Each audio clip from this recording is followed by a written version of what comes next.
Irmãos, a Bíblia trata dos santos anjos 300 vezes. O detalhe é que a carta aos Hebreus, no capítulo 12, diz que os anjos são incontáveis. Já Daniel, no capítulo 4, diz que são tanto anjo, mas tanto anjo, que eles são incontáveis como as estrelas do céu e as areias do deserto. Já o livro do Apocalipse, no capítulo 5, São João tem uma visão, e na visão ele diz: eu vi milhares de milhões de miríades de anjos diante do trono de Deus. Portanto, somando Daniel com o Apocalipse de São João, com o autor da carta aos Hebreus, nós sabemos que a Bíblia trata 300 vezes dos anjos, porque são muitos e muitos e numerosos os santos anjos. E a teologia da igreja é maravilhosa quando vai tratar disso, porque os anjos são divididos em 3 hierarquias e 9 coros diferentes. A primeira hierarquia é a hierarquia que atua somente no céu diante de Deus. Nessa hierarquia está o coro dos serafins, dos querubins e dos tronos. A segunda hierarquia é a hierarquia que atua na geografia do universo. Eles atuam nos minerais, nos vegetais, na organização do cosmos, dos astros. São eles os potestades, as dominações e as virtudes. E a terceira hierarquia são os anjos, que só trabalham para os seres humanos. São eles os principados, os arcanjos. Estamos nessa noite celebrando 3 deles, e o nosso anjo da guarda.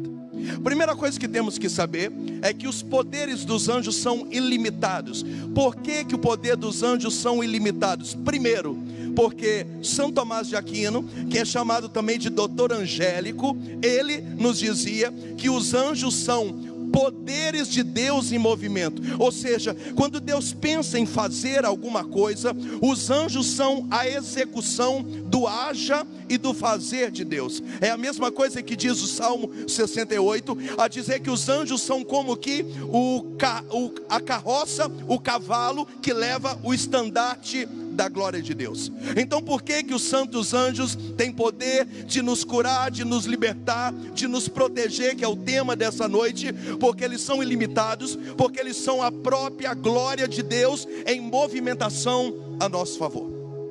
Segundo motivo do porquê que os anjos são ilimitados, porque eles têm a visão beatífica de Deus.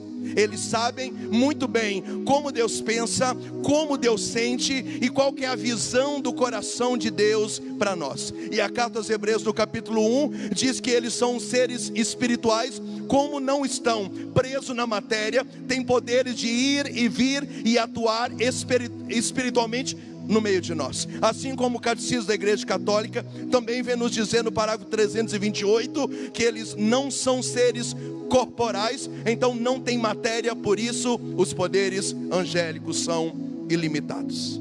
Que maravilha saber disso. Um anjo então tem poder sobre qualquer coisa, tem a visão de Deus sobre qualquer coisa, e é por isso que nós vamos encontrar 300 vezes na Bíblia os anjos fazendo coisas distintas. É interessante que cada história, cada personagem bíblico vai nos trazendo o tamanho da ação e do poder sobrenatural dos anjos no meio de nós, inclusive da sua proteção. Eu quero que você já entenda nessa noite, celebrando o cerco dos arcanjos, que se os anjos têm poderes sobrenaturais, que se é a própria glória de Deus em movimento, significa que Deus, quando pensa sobre nós, os anjos vêm num trabalho maravilhoso de execução. E é claro que às vezes essa proteção, ela é contra pessoas humanas, porque São Paulo diz que os dias são maus, e São João diz que a maldade ia entrar no coração do ser humano, e que antes de Jesus voltar, o amor do ser humano ia esfriar, e que os homens se tornariam insensíveis. Então, quando as pessoas têm inveja de nós, quando as pessoas nos perseguem, quando as pessoas nos caluniam, quando as pessoas desejam algum tipo de maldade sobre nós, sim, os poderes angélicos também atuam nisso, porque uma das funções dos anjos é um trabalho protetivo. Segunda coisa interessante que você precisa saber é que os arcanjos e os santos anjos também atuam na proteção a nós e a nossa casa contra as maldades espirituais. Nós sabemos muito bem que Lúcifer, que é um anjo decaído, o tempo inteiro trabalha contra nós. É por isso que Jesus diz no Evangelho de São João, no capítulo 10, que ele veio para matar, para roubar e destruir. O inimigo não cansa nem descansa, o tempo inteiro procurando uma brecha para nos desanimar, para nos derrubar. E os santos anjos têm uma coisa que Lúcifer não tem mais. Quando ele traiu a Deus e negou a sua origem, ele perdeu a visão beatífica. Então os anjos decaídos, embora tenham poderes e nós não podemos subestimá-los, eles não sabem o que Deus sabe, não pensam o que Deus pensa, não vê o que Deus vê e não tem participação na onisciência de Deus. Por isso que os anjos decaídos apenas sabem do nosso passado, do nosso presente, mas não têm poder sobre o nosso futuro. Então, os santos anjos, que a Bíblia trata mais de 300 vezes, eles aparecem como uma ferramenta de Deus para atuar na nossa libertação, na nossa proteção contra os poderes negativos das pessoas. É um trabalho de proteção e de justiça, um trabalho de justificação, mas ao mesmo tempo trabalha na guerra e na luta contra os poderes espirituais, contra os demônios. Eu queria que a gente caminhasse aqui um pouquinho, nesse tempo que nós temos nessa noite, para entender alguns casos onde os anjos trabalhavam somente na proteção. E eu quero que em nome de Jesus você se identifique com as coisas que eu vou trazer ao seu coração. O primeiro exemplo nós acabamos de ler agora há pouco em forma de oração. Davi tem uma batalha sangrenta contra os filisteus, e nessa batalha, para pedir proteção, ele está orando diante de Deus, e o Senhor dita para ele o Salmo 90, e o Salmo 90 diz assim: a desgraça e a praga não chegará em tua tenda. E eu posso dizer, não chegará em tua casa. Eu posso dizer, não chegará no teu coração. Eu posso dizer, não chegará até você. A desgraça e a praga não chegará na tua tenda, porque o Senhor deu ordem aos seus anjos para que te guardem e te livrem, levando em sua palma para não tropeçar. Gente, que maravilha! Olha a atuação do anjo. A desgraça, a praga não chegará à tua tenda, porque o Senhor colocou um anjo. E nessa noite nós estamos venerando os santos arcanjos, e colocou na porta da tua tenda, da tua casa, da tua vida, para te livrar, para te conduzir. E que maravilha, diz aqui, eles te levarão em suas palmas. Imagina você sendo colocado na palma da mão de um anjo, para que possam caminhar sem tropeçar. É isso que Deus quer fazer conosco nessa noite. Exemplo número 2, o Salmo de Davi também. Salmo 34, versículo 7. Davi diz assim: o anjo do Senhor acampa ao redor dos que o temem e o salva. Significa que a pessoa está passando por um momento de perigo, e no momento de perigo a primeira reação emocional é o desespero e o medo. E o Senhor está dizendo a Davi mais uma vez: se você tem aliança comigo, se você adora o meu nome, se você acredita em mim, eu coloco um anjo para acampar ao seu redor. E que legal, por quê? Porque assim como o inimigo nos rodeia, e a carta de São Pedro diz isso no capítulo 5, que o demônio é como um leão nos rodeando, procurando oportunidade para devorar. Agora o anjo também está ao nosso redor, fazendo um papel de proteção no perímetro da nossa casa, dos nossos negócios, dos nossos bens. Acampa ao nosso redor para nos livrar. Gente, que maravilha!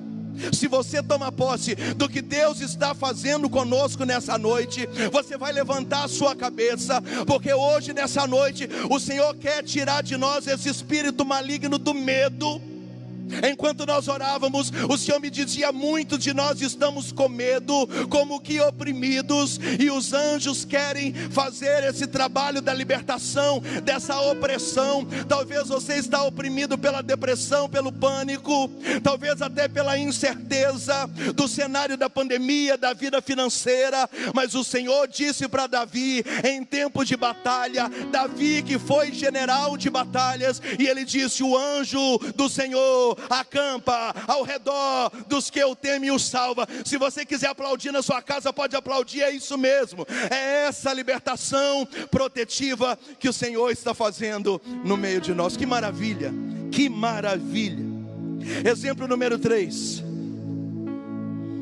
Moisés estava muito cansado. Moisés agora tinha passado pela jornada de Madiã. Chegar à terra prometida, na idade que ele estava, com as suas limitações, era algo sobrenatural.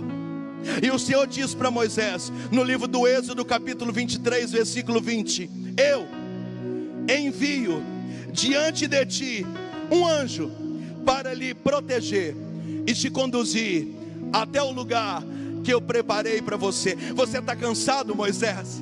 Você está se sentindo fraco, Moisés? Você não sabe como caminhar, Moisés? Talvez até a sua idade já te propõe limitações. Você está no grupo de risco, Moisés. O Senhor diz: então, Moisés que me escuta nessa noite pelos canais da TV Evangelizar, eu colocarei um anjo à sua frente para te proteger até você chegar no lugar que eu preparei para você. O nome desse lugar é Canaã. O Senhor está dizendo: você não vai ficar no meio do caminho, você vai chegar no lugar que eu preparei. Aonde eu quero que você chegue, você vai chegar, porque eu colocarei um anjo à sua frente para garantir e proteger que você chegue aonde eu quero que você chegue. Exemplo número 4. Agora é Josué. Josué está diante da terra prometida.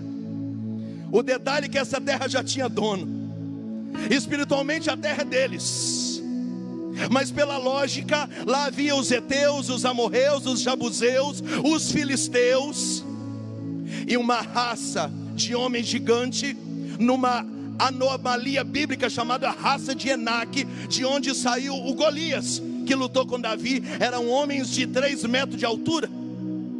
Como é que Josué, com um pequeno exército, cansado de 40 anos, vai encarar esses inimigos? Mas Josué diz: o Senhor está do nosso lado. Então eles invadem e começa ali uma batalha. Gente, a batalha era para tomar posse do milagre, a batalha era para tomar posse da vitória. E Josué vai encabeçando e vai dizendo: vamos, e vamos, e vamos, e vamos. De repente, no meio da batalha, aparece um soldado gigante e começa com a espada na mão matar os inimigos, matar os inimigos. Então a Bíblia diz em Josué capítulo 5, versículo 13 a 15, que Josué chegou diante desse homem gigante que estava lutando em parceria a favor de Israel, e pergunta: você é um dos nossos, ou você é um dos nossos inimigos? E ele diz: não, eu sou um anjo que o Senhor me mandou para lutar a vosso favor. Alguns exegetas dizem que já é uma aparição de São Miguel Arcanjo, aqui já no Antigo Testamento, porque é um anjo grande com uma espada na mão e começa a batalhar e batalhar. O Senhor do céu sabia que Josué não venceria essa batalha. Eles precisavam de proteção, força, auxílio e ajuda. Então aparece do nada um anjo gigante e começa a ajudar e ajudar e ajudar. E Josué pergunta: quem é você? E ele diz: eu sou um anjo do Senhor. Eu vim ajudar você para certificar que vocês ganhem essa batalha. E o povo de Israel entrou na terra prometida. Que maravilha, que maravilha. Exemplo número 5. Eu estou no livro de Daniel, capítulo 3, versículo 16. A Bíblia diz que chega até a Babilônia 3 jovens: Misael, Ananias e Azarias. Nabucodonosor muda o nome deles para Sidraque, Misaque e Abidênego, porque eles adoravam o Deus vivo. Eles são a fornalha de fogo. A Bíblia diz que os soldados jogam os 3 homens na fornalha e aumenta o fogo, e o fogo está crepitando. E de repente, quando os soldados olham, eles veem não 3 jovens, mas eles veem 4. E os 4 começam a dançar no meio da fogueira. Gente, você não está entendendo? Não tem ninguém sendo queimado.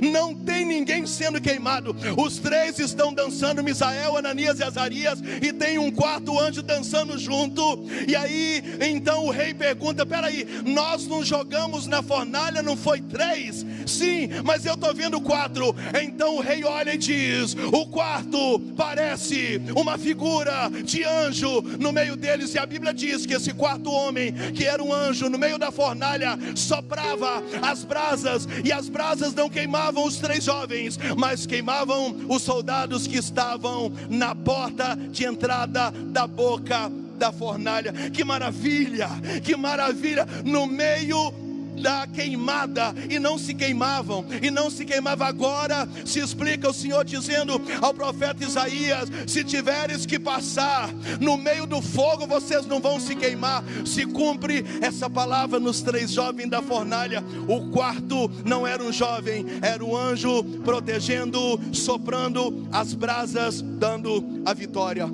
aos seus eleitos. Irmãos, eu não sei se você está entendendo o que está acontecendo nessa noite. Nós estamos no cerco dos arcanjos. Eu estou tentando fazer você entender o poder sobrenatural dos santos anjos no meio de nós. Isso é teologia da igreja, isso é Santo Tomás de Aquino, isso é Santo Agostinho, Santa Teresa d'Ávila, São João Nepomuceno, os doutores da igreja. Gente, que maravilha! Olha o tamanho do poder dos anjos no meio de nós. 6º exemplo, ainda no profeta Daniel, capítulo 6, versículo 22.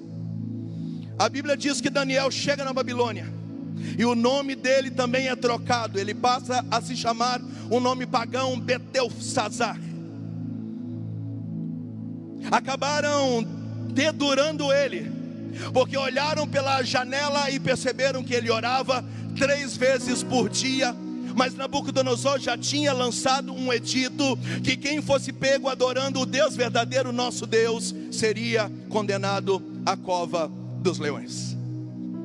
A Bíblia diz que mesmo o rei, achando Daniel, agora Beltesazar, inteligente e importante, a Bíblia diz que ele era 10 vezes mais inteligente do que todos. A Bíblia diz que ele tinha dom de visão, interpretação de sonhos. A Bíblia diz que há uma sabedoria sobrenatural sobre ele. Mas o rei, para manter a sua palavra, precisa colocá-lo na cova dos leões. Segundo os meus conhecimentos, 3 leões famintos estão naquela cova. Daniel é jogado no início da noite. Quando o dia amanhecer, só vai pegar a carcaça. Vai haver uma carnificina. Um homem vai ser comido vivo por 3 leões. Quando o dia amanhece e eles abram então a porta da cova dos leões, Daniel está orando e os 3 anjos estão dormindo. E todo mundo assusta, dizendo: por que os leões não te comeram? E está escrito em Daniel capítulo 6, versículo 22: o Senhor enviou um dos seus anjos, que fechou com as suas mãos a boca do leão. Pode aplaudir na sua casa, pode aplaudir. É isso mesmo, é isso mesmo. E o interessante é que é um anjo só e 3 leões. São 3 leões e um anjo. A matemática não bate, porque 3 leões famintos ao mesmo tempo vão avançar a madrugada inteira em Daniel, e um anjo só tem 2 mãos. Inexplicavelmente, a Bíblia diz que um anjo entrou naquela cova, e um anjo só fechou com as suas mãos a boca de 3 leões. E quando Daniel é tirado da cova dos leões, Nabucodonosor disse: a partir de hoje ninguém mais mexa com esse rapaz, e pode invocar o Deus desse rapaz, porque eu nunca vi um Deus salvar alguém assim como o Deus de Daniel. Receba isso na sua casa, receba. Nesse momento que você está passando, eu quero chamar esse seu momento de cova dos leões. Moisés, mas são 3 leões, um anjo só basta. porque na verdade não é um anjo, é a fidelidade de Deus com você. Se o Salmo 68 diz que o anjo é como o carro levando a glória de Deus, se Santo Tomás de Aquino, doutor angélico, diz que os anjos são o haja, o movimento do poder de Deus. Quando Deus olha para você e reconhece que você tem uma aliança com Ele, então Ele determina uma proteção sobrenatural, e isso é o anjo, e é isso que Deus está fazendo com você nessa noite. Que maravilha, que maravilha, que maravilha. Exemplo número 7. Ainda o profeta Daniel, capítulo 10. A Bíblia diz que Daniel está orando, e ele tem uma visão. E ele diz: tá bom, eu já entendi. Existem batalhas que ninguém poderá me ajudar, a não ser o anjo Miguel, o príncipe das milícias celestiais. Aqui nasce uma grande devoção a São Miguel Arcanjo, já no Antigo Testamento, em Daniel capítulo 10. Aqui Daniel declara: existem batalhas. Talvez a batalha da pandemia, que deixou até a ciência prostrada, a economia, é um processo da justiça, um casamento que já acabou, um filho dependente químico, o desejo de ter um bebê, e você já fez os exames e não tem explicação. E Daniel disse: existem batalhas que ninguém poderá te ajudar, a não ser Miguel, o chefe das milícias celestes. É isso que Deus quer fazer. Bate no seu peito, na sua casa, e fala: é isso que Deus quer fazer comigo, é isso que Deus quer fazer comigo. Exemplo número 8. Chegamos agora no Novo Testamento. A Bíblia diz que Pedro estava preso, e talvez se você tivesse preso nesta hora, você já estava lamuriando. A Bíblia diz que Pedro estava orando na cela, e enquanto ele orava na cela, a igreja orava por ele. É o que nós estamos fazendo aqui com você nessa noite. Você se sente preso igual Pedro, talvez até impotente, mas a Bíblia diz que a igreja orava por ele. É o que nós estamos fazendo aqui através da TV Evangelizar. Eu não sei que via que você está nos assistindo. Nós estamos aqui orando por você, para você sair dessa prisão. E a Bíblia diz em Atos dos Apóstolos, capítulo 12, versículo 13, que naquela hora um anjo do Senhor entrou na prisão. A Bíblia diz que o anjo entrou sem abrir a porta, e foi até a cela de Pedro, e tocou nele e diz: acorda, bora daqui, vamos embora daqui. A Bíblia diz que Pedro olhou para o anjo e falou: será que é uma miragem? E ele falou: não, vambora. Passaram pelo primeiro corredor 5 soldados, passaram pelo segundo 7 soldados, passaram por 12 soldados, e quando chegou do lado de fora da porta, o anjo entregou ele a capa e sumiu. Gente, o anjo tirou Pedro da cadeia sem abrir a grade. A ciência não consegue explicar isso. Um ser espiritual tirou um ser material de dentro da cadeia sem abrir a grade. É a mesma coisa que está acontecendo conosco.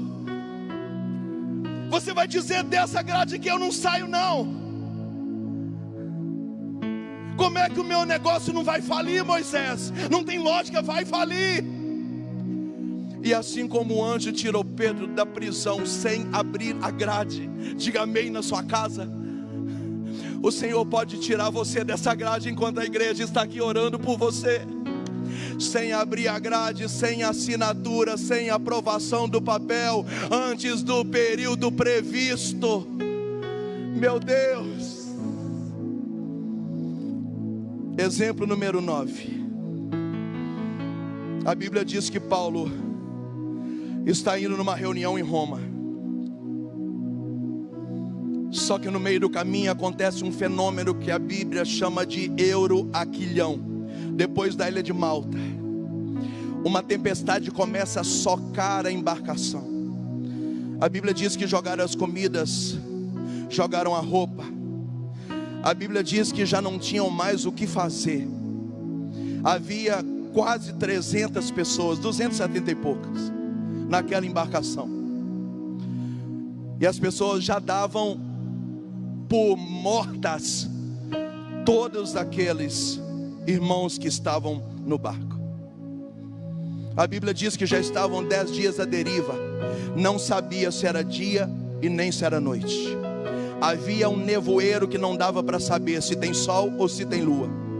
E todo mundo começou a dizer: a gente vai morrer, a gente vai morrer, a gente vai morrer. A Bíblia diz que Paulo fez uma oração.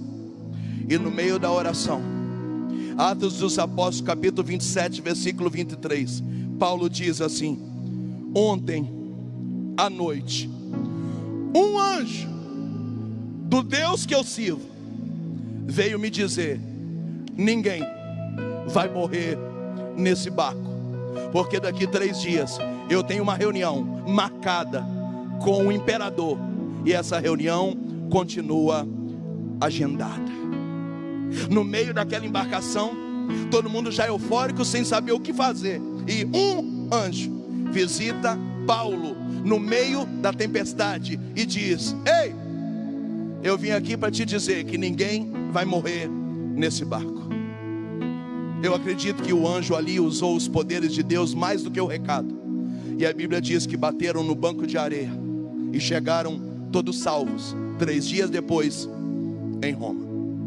Irmãos, eu te trouxe aqui 9 exemplos dos 300 que a Bíblia fala dos anjos, onde eu achei o mais importante que você entendesse como Deus trabalha através dos anjos num sistema de proteção. Eu queria convocar você nessa noite a contar com Miguel, com Gabriel, com Rafael.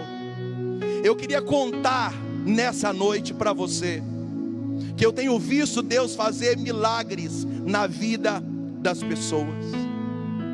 E é claro que a igreja sempre teve paixão pelos anjos, mas eu quero te dizer que graças também ao Padre Pio, que tinha muita intimidade com os anjos, sobretudo com seu anjo da guarda, a igreja passou ainda mais, e os fiéis ainda mais, a perceberem a importância de você ter amizade com seus anjos. Eu volto a dizer, naqueles que trabalham diante de Deus são os serafins, os querubins e os tronos. Naqueles que trabalham na geografia do universo são as potestades, as dominações e as virtudes. Mas existe 3 coros nessa terceira hierarquia que só trabalha para você. Você tem os principados à sua disposição.